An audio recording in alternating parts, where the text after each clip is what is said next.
Open sesame. Open. Can we just open? Yeah. Okay. Oh, there we go. Okay. Hello, happy people, and welcome to your Moment of Zed, the YouTube channel dedicated to the most beautiful car in the world. Whoop, there it is. Whoop, there it is. The BMW Z3, or as the folks in Connemara call it, the Z3. I'm Mark, and today we're going to do a simple repair that's overdue on my car, the trunk lid struts. But before we get to that, we actually have two Zeds of the week and two special features, so let's take a look. And first up, we have Stephen from the UK with his 2001 2.2 liter 5-speed Roadster bought last year in Scotland. Now he's done all the fluids, front calipers, the fuel lines, all new Bilstein shocks and struts, handbrake cables, refurbished the seats, air hoses, lower control bushing, seatbelt guides, the antenna grommet, and new sills. Next up are the cooling system, more bushings, speakers, a head unit, wheel spacers, and paint touch-ups. Very nice. Also from the UK, we have Joe, who recently bought a 1999 1.8 liter Roadster with only 63,000 miles that he shares with his grandfather. His first task is to fix an intermittent speedometer, so if anyone has done that in the past, please write about it in the comments. Our special features today, Andrew from Switzerland wrote to me about a technical issue, and he also sent me some great photos of a recent Z rally in Switzerland. And here's some beautiful, beautiful photos from that. I'm always so jealous of the Zs buzzing through the Alps in Europe. It's so pretty. Thank you for that. And last but not least, David from Ohio, the best location in the nation, sent me this amazing 1995 BMW shop manual. Now, as far as the engine goes, it's kind of specific to the 1.9 liter because he just got rid of his 1.9 liter and entrusted me with this amazing resource.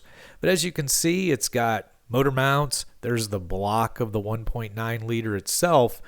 And with all the part numbers, of course, it's an amazing resource gotten from a former, well, now retired shop foreman in Hawaii. There is not just the motor, there's the drive shaft, which would be common to all our cars. There's chassis parts in there as well. There's interior parts. There's the rear tray. Also brake parts. And even body panels. This is an amazing resource, David. Thank you for trusting me with it. I will hang on to it as long as I possibly can. Thank you so much, gentlemen, for sharing your beautiful cars. If you'd like to see your car on Zed of the Week, please follow the easy instructions in the description below. Thank you, Andrew, for the pics. Thank you, David, for that great manual. If you need information out of that manual and you think I might be able to help, please write me at momentofzed@gmail.com. Speaking of help, I'd like to thank the folks who support me by buying me a coffee. Recently, Daniel and Nick bought me a coffee, so if you'd like to support the channel, that's one way you can do it. Again, use the QR code here or the link in the description. It is always appreciated. Now, onto those trunk lid struts. I always have trouble saying that. I do talk about the quality control, a small quality control issue I had with the struts I bought off Amazon, which you'll see in a moment. Overall, I would say the quality of them is good. I would recommend them. I had one little small snafu that I solved very easily, so here we go. Okay, so here's what I bought as a replacement for my worn out trunk lid struts. The Tough Support 614416 supports. Got this off Amazon for about $40 for the pair. Link in the description. Now, the OEM BMW ones were $98 a piece, so I wasn't going to go for $200 worth of struts, but there were cheaper ones on Amazon, but I didn't want to go for the $20 ones, so I kind of split the difference more or less. These were $40 total. We'll see how they do. Okay, so removal of the old strut is pretty simple. I've seen a lot of people take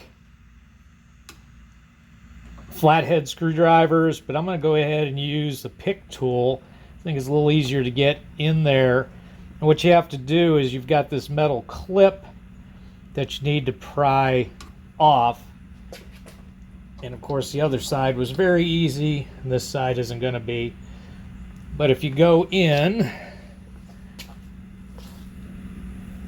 like so, and then I just give this a twist and it falls off. Let's give it a twist, and it might not pop, might pop all the way off, it might not. I'm going to pop that off and let it fly because I'm not reusing it, and then it should just come right out like so. And now you've got the ball on the end that the new one, you've got the ball on the end that the new one will clip into. I'm going to clean that up real quick. And then the bottom one's the same deal. It's just there's less space to get at it. But same thing, in this way the clip won't fly out at you because it's pinned against that rubber seal. And there it is. And as far as I can tell, that is an original BMW branded part. So this has been on the car for 28 years or 20, whatever it is now. So there we go, 27 years. And we'll go ahead and put the new one on. So I'm kind of going to do the reinstall the opposite. I've actually done the other side already and it fit perfectly. One thing I found about this tough support is that this one is not as perfect as the other one as far as size wise. So it's a smidge off, I mean like a millimeter. But if you snap the top in first, I think, so top snapped in and that's all you have to do. And I think as far as the bottom goes, again, you might be able to tell it's just a smidge off, it's just a smidge too long. But I'm hoping I can kind of jimmy it in there. The other one worked perfectly. And there's a certain amount of adjustability on these.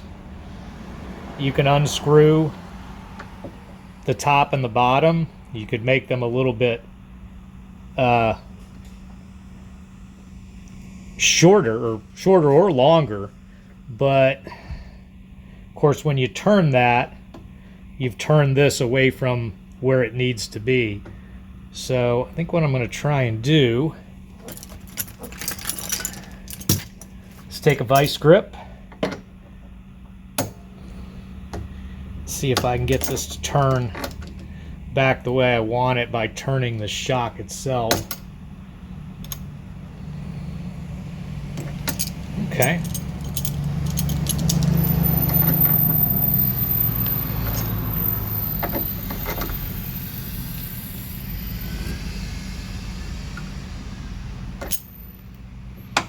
Now the orientation I want,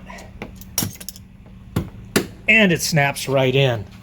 All right, so I guess my only complaint about these for the $40 is that second one didn't fit perfect, so I have a slight question about their quality control.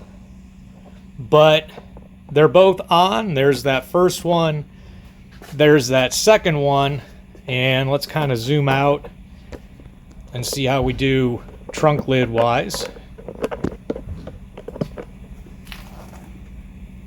Yeah, and that's crazy solid. And if you saw me at the beginning,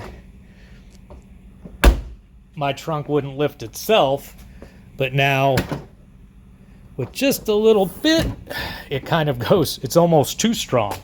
So those new struts are just what the doctor ordered.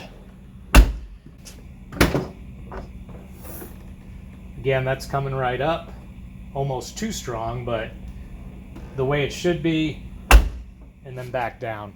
So mission accomplished.